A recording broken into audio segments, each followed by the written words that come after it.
Truth be told, we never did away with the 2024 finance bill. And here are some of the reasons why.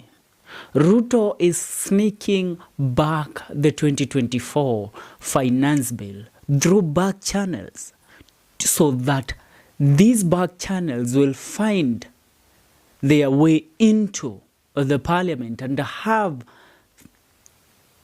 new proposals that will again burden Kenyans in this country. Tell me, why should Kenyans start paying to use the Thika Superhighway? I tell you, our former president, Mwai Kibaki, the late Mzee Mwai Kibaki, right now he is standing in his grave. Now let's sit down and analyze this situation.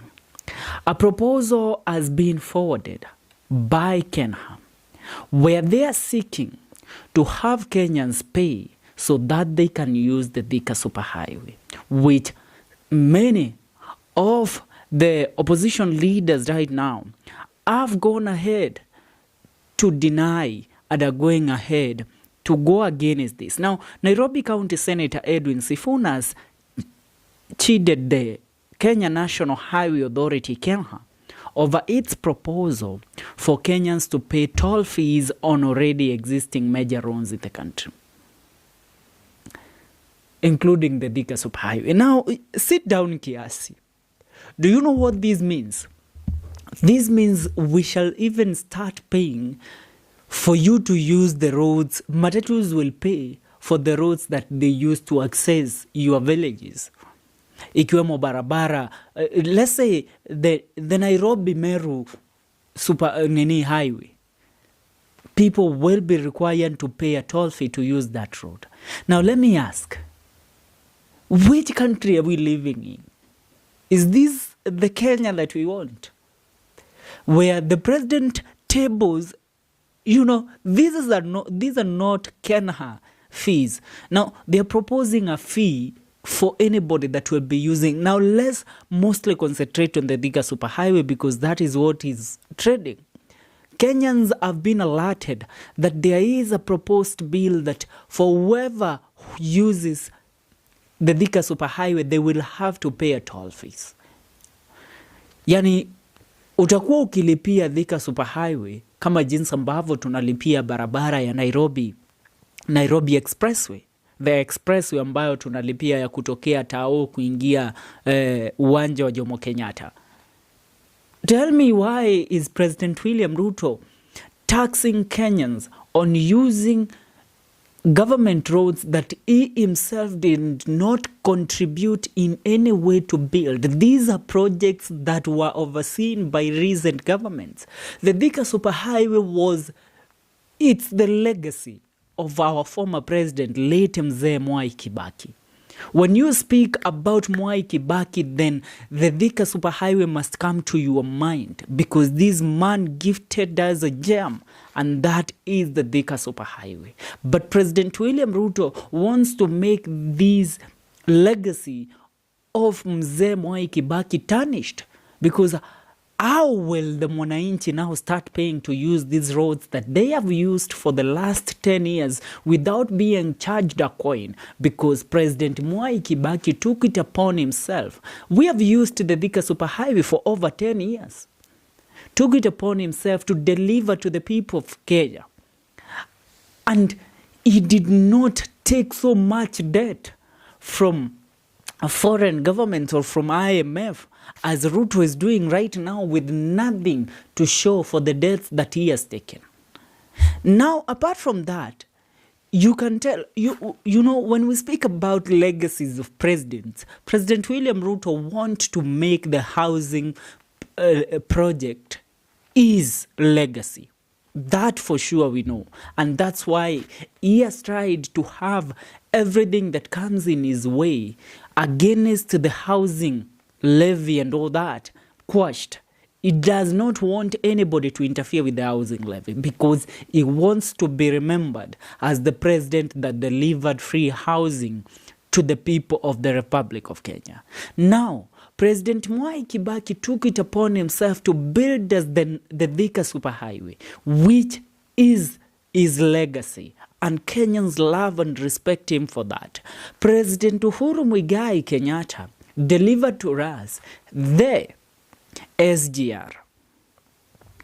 And apart from the SGR, he also delivered to us the Nairobi Expressway.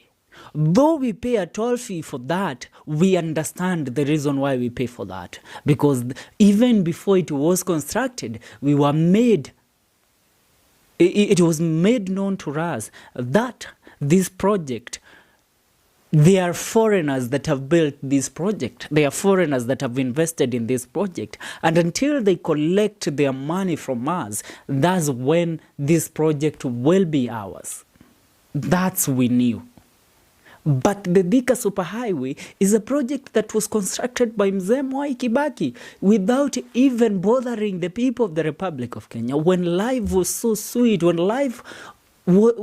things were affordable for the people of the Republic of Kenya. And apart from the Thika Superhighway, Mzee Mwai Kibaki also left us another legacy of free education. Free primary and secondary education. These are the legacies of Mzee Mwai Kibaki. But President William Ruto wants to steal these things from the book of Mzee Mwai Kibaki. Remember, right now, he is doing away even with the free education, mostly the university. The school fees for secondary schools has hiked to a level that parents are unable to pay. And apart from that, now we are being told that Kenya has a proposed bill that will be tabled in Parliament that Kenyans will have to pay to use the Nairobi Superhighway. Please, Mr. President, don't dare the people of the Republic of Kenya. Don't you dare the people of the Republic of Kenya, because the people have been quiet. The people have allowed you to do a lot of things in our republic. But when you start touching these amenities that these people have been using free, then they will have no any other option. Remember, every Kenyan who lives in Thika, Juja, Ruiru, and even Murang'a, not only that, those that live outside Nairobi, most of them, the Kiambu people, they access Nairobi through the Thika Superhighway. So going to town, you will not only be charged your transport to go to town, you will also be charged a fee for you to access the CBD. Tell me, how does that make sense? This is your country. This is your country. You are a citizen of this republic. You've been using these amenities for free for a very long time. Now you will have to pay. And the president tells us that he did away with the controversial finance bill. No, the controversial finance bill was not done away with. It is finding its way in pieces to the National Assembly. Because now they have started the CDF proposed bill. It's again being discussed on the amount of money that will be distributed to different constituencies. The 1 man, 1 vote, 1 shilling. Yeah, that one is on the way. That is a motion that will also be tabled in the National Assembly. Apart from that, now this other one of the Thika Superhighway will also again be tabled in Parliament. Let that outside. Now, President Ruto is telling us that we shall pay to use the Thika Superhighway. And apart from that, let's look at the Jomo Kenyatta International Airport. Remember, the Jomo Kenyatta International Airport is being given the contract to renovate and continue the expansion of Jomo Kenyatta International Airport is being handed to a private entity from India, an entity that Kenyans have expressed dissatisfaction with it. But the president still continues with that. Now you tell me that this regime, though the demonstrations are now dead, how long will these demonstrations remain dead if the people of this country realize what is going on? You know, many of them remain in the dark. Many of them are not aware that the finance bill, piece by piece, different bills, different proposals are being drafted by different members of parliament who are under President William Ruto, and they will be tabled in parliament one by one. And once they are passed, they are signed to law. And once they are signed to law, they will be implemented in our republic. But President William Ruto shouldn't mess with the projects of the people that came before him. The projects of Mzee Mwai Kibaki, including the free education and the Thika Superhighway. The projects of President Uhuru Kenyatta, including the SGR. Today, you have all seen an interview of Jimmy Wanjigi. Jimmy Wanjigi has taken it upon himself to educate Kenyans on what is happening in our country in terms of our economy. The sabotage that is happening in our economy, President William Ruto is using back channels to cover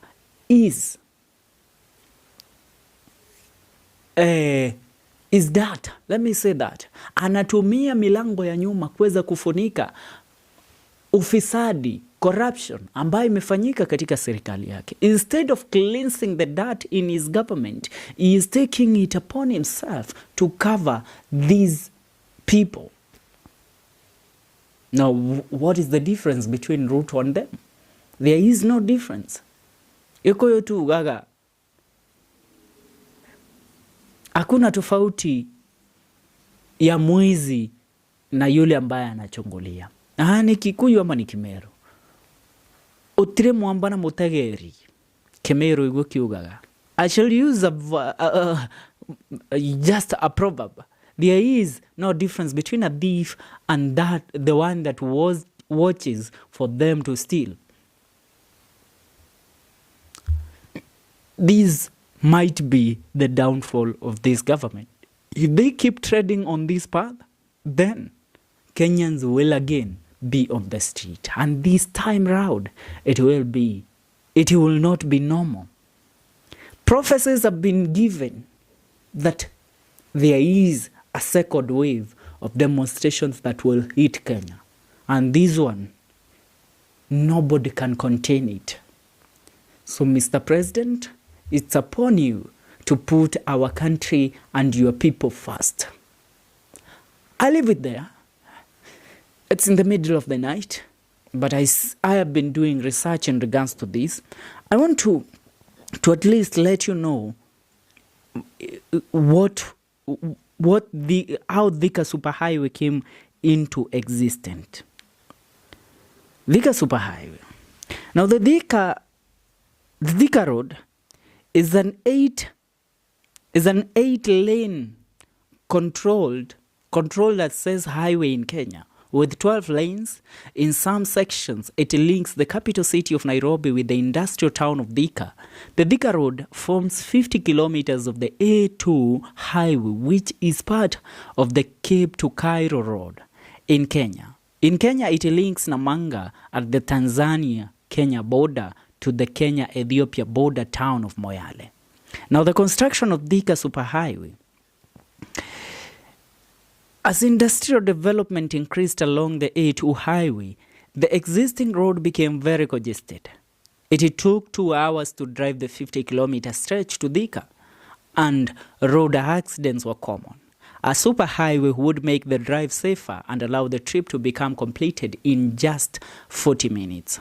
Construction of Thika Superhighway began in January 2009 and headed with its inauguration in November 2012 by the then President of the Republic of Kenya, Mwai Kibaki. The highway was divided into 3 parts, each awarded to a different contractor. China Uyi built the section from the Uhuru Highway to Muthaiga roundabout. Sinohydro built from Muthaiga roundabout to Kenyatta University, and Shengli Engineering completed the highway to Thika. The total cost of the project was Kenya shillings 32 billion, which was 360 million US dollars. The funding was provided by the African Development Bank, US dollars 180 million, the Exim Bank of China 100 million US dollars, and the Kenyan government provided 80 million US dollars. Now, the section between Muthaiga roundabout and Ruiru town is considered to be part of the Nairobi Northern Bypass connecting to Limuru. That's what we have. And you all can tell that even the government of our republic did not only borrow the money that led to the construction of this highway, but also used its own revenue, our own generated taxes to fund the construction of this superhighway. And that's why it belongs to the people of Kenya. That's why it belongs to the people of Kenya. Kibaki made sure that this project serves the people that elected him, that put him in office. But Ruto wants to take that away from them. What is your take? A comment on the comment section. See you in our next video. Remember, this is Celeb Corner KE.